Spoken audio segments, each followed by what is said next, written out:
Hi everyone, कशा आहात सगळे? आय होप सगळे मजेत असाल. तो मित्रांनो, फायनली मार्केटमध्ये ना आज बाईंग बघायला भेटले भरपूर दिवसांनंतर. आपण डेली बघायचो की सेलिंग सेलिंग सेलिंग चाललंय, थोडंसं बाउन्स करायचं, अगेन लोला टेस्ट करायचं मार्केट. पण आज चांगलं बाईंग बघायला भेटलं आणि आपल्याला एक मोठा नंबर बघायला भेटतो इकडे 24,000. ओके, 24,200 ला आपण इकडे क्लोज केले निफ्टीने. मग येणाऱ्या काळामध्ये म्हणजे येणाऱ्या दिवसांमध्ये आपण मार्केटमध्ये बाईंग एक्सपेक्ट करू शकतो की नाही, ह्या गोष्टी डिस्कस करूया. आपण उद्यासाठीचे पण प्लॅन बघायचे आहेत आणि येणाऱ्या काळासाठी म्हणजे पोझिशनल बेसिसवरती आपला काय व्ह्यू राहील ना, तो पण जाणून घेऊया. जास्त वेळ नाही घालवत आणि प्रति कुठलीही लेवल मी प्लॉट नाही केलेली, एकदम फ्रेश चार्ट ठेवलाय जेणेकरून तुम्हाला पण लेवल समजतील. आणि आपण पटपट पटपट जास्त वेळ न घालवताना हॉरिझॉन्टल लाईन प्लॉट करून घेऊया. तर लास्ट स्विंग जो होता ना, तो एक इम्पॉर्टंट आहे. किती लेवल आहे? 23,265. ओके, सो इकडे एक हॉरिझॉन्टल लाईन आपण मार्क केली. त्याच्यानंतर एक नंबर येतो 23,500. ओके, तो लेवल एक खूप जास्ती मला वाटतं इम्पॉर्टंट आहे. सो ती एक लेवल आपण इकडे मार्क करून घेऊ. कुठे गेली? 500. ठीक आहे, 23,500 नियर बाय इथे.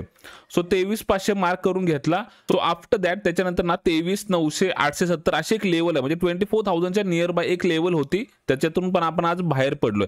तर ती एक लेवल मी मार्क करतो 950. ओके, सो ह्या लेवल आपल्या सगळ्या प्लॉट करून झाल्या. अजून एक लेवल आपण बघतो इकडे बघा, इकडे मार्केटने काय केलं होतं, त्याला रेजिस्ट केलं होतं आणि फॉल केला होता आणि इकडे खूप जास्त त्या लेवलला सपोर्ट केलाय. म्हणजे कुठली लेवल आहे तर 24,500च्या आसपास एक लेवल आहे. आणि ती जेव्हा ब्रेक केली होती ना, देन मार्केटमध्ये सेल ऑफ बघायला भेटलाय खूप जास्ती. 1,000 पॉईंट फॉल केलं होतं या लेवल नंतर. सो 24,500 जी आहे ना, तिला थोडंसं इकडे डार्क करून घेऊया. ती लेवल जरा मला वाटते खूप जास्त इम्पॉर्टंट आहे. आणि त्याच्यानंतर हा स्विंग जो बनलाय ऑब्वियस 24,800 ती लेवल आहे, तिला पण मार्क करून घेऊया. आणि त्याच्यानंतर ज्या पण हायर लेवल्स आहेत ह्या सगळ्या लेवल्स फ्रेश राहतील. ओके, ह्याच्यावरती आता तुम्ही लक्ष ठेवा. ह्याच्यामध्ये सगळ्यात जास्त इम्पॉर्टंट लेवल मला जी वाटते ना, ती आहे 24,500च्या आसपास. थोडंसं याला 24,500 मला खूप जास्त इम्पॉर्टंट लेवल वाटते इकडे. आणि मी काय करतो, टाइम फ्रेम एकदा शिफ्ट करून घेतो 4 हावर वरती. तुम्हाला जरा मी बाईंग दाखवतो मार्केटमध्ये कसं आलंय.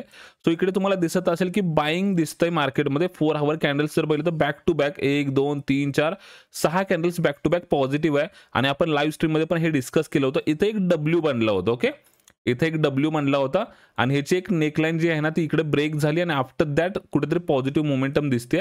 आणि जो गॅप होता इथं 150-200 पॉईंटचा, तो पण फिल झालाय. ओके, सो याप्रमाणे आहेत लेवल्स. आता जे पण आपण डिस्कस करू ते पहिला पोझिशनल बेसिसवरती बघूया आणि देन इंट्राडे बेसिसवरती पण डिस्कस करूया. तर पोझिशनली बेसिसवरती बघितलं ना, तर आपण ह्या लेवलच्या वरती नक्कीच निघून गेलोय. सो आपल्याला बेस बनला इथं. कुठल्या लेवलचा बेस बनलाय तो 24,000 हा एक नंबर लक्षात ठेवा. जोपर्यंत 24,000 आहे तोपर्यंत आपण पॉझिटिव्ह राहू शकतो पोझिशनली स्विंग ट्रेडिंगसाठी म्हणा किंवा काय. तर 24,500 वरती रेजिस्टन्स आहे. त्या लेवलला जाऊन मार्केट काय करतंय हे बघावं लागेल की बाबा तो लेवल ब्रेक करतोय की रिजेक्ट करतोय. जर रिजेक्ट करत असेल तर एक साइडवेज झोन दिसतो आपल्याला 500 पॉईंटचा. आणि जर ब्रेक करतो ना, तर मग आपल्याला अपसाइडला चांगली मोमेंटम बघायला मिळेल आणि तिकडून ऍक्च्युअली मार्केट पॉझिटिव्ह आपण पोझिशनली बघू शकतो. आता मार्केटमध्ये बाईंग यायला सुरुवात झाली. ओके, इंट्राडे वरती काय प्लॅन्स होतील ना, हे पण बघून घेऊया. 30 मिनिट्सला शिफ्ट करतोय मी. ओके, तो आता आपण बघितलं तर 24,200 ला आपण ऑलमोस्ट चाललोय आणि लास्ट स्विंग जो बनतोय तो ऑलमोस्ट नियर बाय आहे 24,050-55. ओके, सो मार्केट समजा फ्लॅट ओपन झालं. फ्लॅट ओपन झाल्यानंतर जर आजचा जो हाय आहे म्हणजे ऑलमोस्ट काय आहे 24,220, जर 24,220 जर इकडे ब्रेक करू शकलं मार्केट, ओके, या लेवलला जर त्यांनी ब्रेक करू शकलं, तर मग आपण पॉझिटिव्ह साईडला मार्केटला बघू शकतो. एकदम सिंपल हा प्लॅन राहील.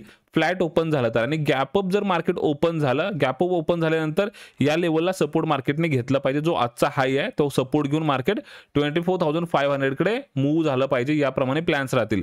आणि जर मार्केट फ्लॅट ओपन झालं किंवा निगेटिव्ह ओपन झालं आणि जर सेलिंगला जात असेल तर 24,000 जोपर्यंत ब्रेक नाही होत ना, तोपर्यंत आपण सेलिंगला बघणार नाही. तोपर्यंत आपण बाउन्स एक्सपेक्ट करणार. या लेवलपासून मार्केट बाउन्स करते का बघणार आणि मग बाईंगचे प्लॅन्स होतील. पण सेलिंगचे जरी प्लॅन झाले तर शॉर्ट टर्म करू शकतो. पण 24,000 ही लेवल विसरून चालणार नाही. ती खूप जास्त इम्पॉर्टंट लेवल आहे. सो आय होप तुम्हाला इंट्राडेसाठी प्लॅन समजले असतील. सिंपल गोष्ट ही आहे की आता आपण एका बुलिश ट्रेंडमध्ये आहे आणि पोझिशनली जर बुलिश बघायचं असेल तर 24,500 ब्रेक झाला पाहिजे. देन पोझिशनली बुलिश पण बघूया. ओके, हायर टाइम फ्रेम खूप जास्त इम्पॉर्टंट असतात. आता मी 1 डे वरती आहे तर 24,500 जर ब्रेक झाला ना, तर पोझिशनली आपण बुलिश बघू. हर्डल्स मध्ये जे आहेत ते बघून चला की या लेवल तुम्ही मार्क करून ठेवा. हे हर्डल्स मध्ये मध्ये येत राहणार, पण मार्केट इथून थोडंसं बुलिश होऊ शकतं, हे चान्सेस आहेत.